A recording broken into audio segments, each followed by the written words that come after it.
नष्ट हो जाते थे और अब तो उनकी आंखों से आंखें आप मिला नहीं सकते हो। और वो कर्म आपके समाज में रहने के नाते झूठ फरेब बेईमानी इस तरह की बात जो आ जाती है, उससे जो कर्म आते हैं वो आप भजन के द्वारा अगर नष्ट नहीं करोगे तब तो कर्म से लग जाओगे, तकलीफ आ जाएगी। और गुरु महाराज अगर जल्दी दया नहीं करेंगे, अंतर में आपकी आंखों में नहीं देखेंगे तो वो कर्म जल नहीं सकता है, इसलिए तो वो दया करेंगे। तो लोगों को बहुत फायदा हुआ है जब जगह जगह पर गया। फिर लोगों की भीड़ जगह जगह बढ़ी और लोग ये कहने लगे नामदान कब दोगे, नामदान कब दोगे।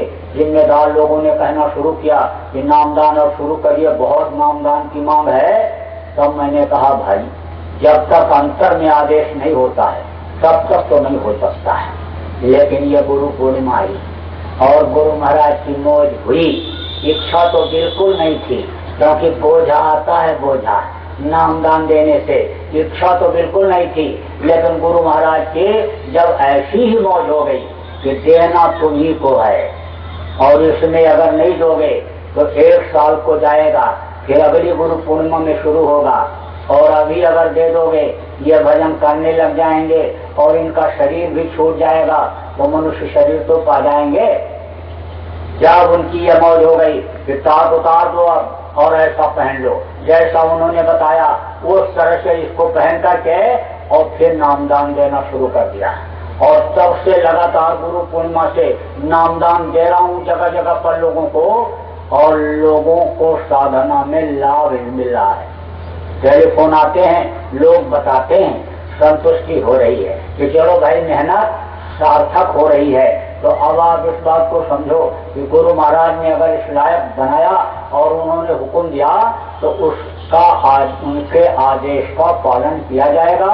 आज जो नए लोग आए हो आपको नामदान दूंगा, लेकिन ये मत सोच लेना कि ये हमको चेला बनाने के लिए आए हैं, हमारा गुरु बनने के लिए आए हैं। चेला वाला कुछ नहीं, गुरु के आदेश का पालन करने आया। और ये मत सोच लेना कि हमसे कुछ मांगेंगे, आपसे मुझे कुछ नहीं चाहिए। आपसे क्या मांगूंगा? दिन रात जिनसे आप मांगते रहते हो उन्हीं से मैं भी मांग लूंगा। जहां तक नजर जाती है देखो सब मांग ही रहे हैं। जिसके 10 किला जमीन पे तब 50 किला हो जाए, 1 मकान है 4 मकान हो जाए, 1 गाड़ी है 4 गाड़ी हो जाए, लाख है तो कहता करोड़ हो जाए, करोड़ है तो कहता अरब खरब हो जाए, अरब खरब है तो कहता कुबेर भगवान का खजाना हमें को मिल जाए। सब तो मांग ही रहे। धरणी जानो देखिए सहलो सबय भिखार और दाता की ओर सदगुरु, देख न माने हार। देने वाले तो सदगुरु है। जब ये देने लगते हैं तो हार नहीं मानते, हार नहीं मानते हैं। आप इस बात को समझो। अब ये इस तरह का सिखा देते हैं, इस तरह का विभागता के पीछे फिरे और सन्मुख भागे छोड़े, उसको त्यागो, प्रारब्ध पर विश्वास करो। जो प्रारब्ध में होगा वो मिलेगा और तुम्हारा जो काम है कर्म है वो कर्म करो, कर्म करते जाओ, फल को उस मालिक पर गुरु पर छोड़ो तो वो फल तो तुमको देता जाए। वो तो ऐसी चीज पैदा कर देते हैं पारस में पत्थर जैसे होता है कि उसमें कभी भी चाहो लोहे को छुआ करके और फिर उसको सोना बना लो, ऐसी चीज दे देते हैं। जब आवे संतोष धन सब धन धूल समान। तो मैं तो ये देख रहा हूँ कि मुझको अगर कल किसी चीज की जरूरत है तो वो चीज मेरे लिए आ जाई हाजिर हो जाती है। तो भैया मैं आपसे क्या मांगूंगा, आपसे कुछ नहीं मांगना। लेकिन अगर आप देना ही चाहते हो तो आज से आप लोग मांस मछली अंडा शराब चोरी व्यवचार कतल ये सब छोड़ो, इसी को छोड़ो। और कुछ आपको धन दौलत यहाँ छोड़ के नहीं जाना है, मान प्रतिष्ठा नहीं छोड़ के जानी, कोई घर द्वार छोड़ने का संकल्प नहीं बनाना है। बस आप बुरी चीजों को छोड़ दो, ये चीज आप छोड़ दो। अभी तक आपने जो मांस खाया, मछली खाया, अंडा खाया, शराब पिया, दूसरे की बहन बहू बेटी को जो आपने बर्बाद किया, उसके लिए आज कान पकड़ लो, तौबा कर लो कि अब आज से नहीं, और उस मालिक से माफी मांगो कि मुझसे जो गलती अभी तक हुई सो तो हुई लेकिन अब आगे नहीं होगी। अभी तक जो गलती हुई उसके लिए मुझे आप माफ कर दो। उस दीन बंधु से, उस दीनानाथ से, उस गरीब परवर से जिसने हमेशा गरीबों की मदद किया, गरीब बन करके, दीन बन करके, ये प्रार्थना उससे आप कर लो। और अब फिर आज से देखो, मांस मनुष्य का भोजन नहीं, मांस खाने वाले को सख्त सजा मिलती है। जड़ और चेतन, ये दो चीजें उस मालिक ने बनाया है, जड़ और चेतन। जड़ किसको कहते हैं? धान, गेहूं, चना, ज्वार, बाजरा, मक्का, ये जड़ है। और चेतन किसको कहते हैं? जो एक जगह से दूसरी जगह आवे जाए नहीं, उसको चेतन। जो एक जगह से दूसरी जगह आवे जाए उसको चेतन कहते हैं, और जो एक जगह स्थिर रहे उसको जड़ कहते हैं। चेतन यानी जड़ को खाने का अधिकारी है, चेतन चेतन को खाने का अधिकारी नहीं। लेकिन कुछ कुत्ता, बिल्ली, शेर, इस तरह के जानवर बनाया उसने कि जो मांसाहारी होते हैं वो जीभ से चाट के पानी पीते, उनका मैदा मांस पर का ही निर्भर है। एक आदमी के बच्चे को बचपन से मांस ही खिलाओ, दूध, दही, घी, अनाज कुछ भी मत दो, उसके बुद्धि का विकास नहीं हो पाएगा। और जिस जानवर का मांस खिलाओ उसी तरह का वो व्यवहार करे। और आदमी के बीच में न रखो, उसको एकांत में रखो तो बोली भी उसी तरह का बोलेगा। अब आप इस बात को समझ लो, इतना असर होता है। मांस खाना जब से लोगों ने शुरू किया, ज्यादा खाना शुरू किया, देखो बीमारियां बहुत बढ़ गई। जगह जगह नर्सिंग होम खुलते चले जा रहे, जगह जगह अस्पताल खुलते चले जा रहे, लेकिन बीमारियां बढ़ती चली जा रही। डॉक्टर खून टेस्ट कराता है तो देखता है, कहता है इसमें तो जानवरों के खून का अंश मिल रहा है। अब सोचता है जानवरों के लिए कंपनी ने जो दवा बनाया उसको खिलाऊं, और उसको खिलाऊंगा तो मर जाएगा। और आदमी के लिए जो दवा बनाई गई उससे इसको फायदा नहीं हो रहा है, और वो डॉक्टर भी परेशान है। लेकिन अब उसको नर्सिंग होम चलाना है तो दवा तो खिलाते ही जाएगा, दवा तो खिलाएगा ही। अरे कुछ मिलेगा ही तभी तो नर्सिंग होम चलेगा। तो अब आप इस बात को समझो कि बीमारियां ये बढ़ाती हैं, बुद्धि खराब कर देता है मानव। रावण का नाम सुना? उत्तम कुल पुलस्त का नाती और शिवग्रंथ पूजो को भाती। उत्तम कुल पुलस्त ऋषि का नाती था, सोने की लंका थी, 4 वेद, 7 18 पुराण का जानकार था रावण। लेकिन उसको राक्षस क्यों कहा गया?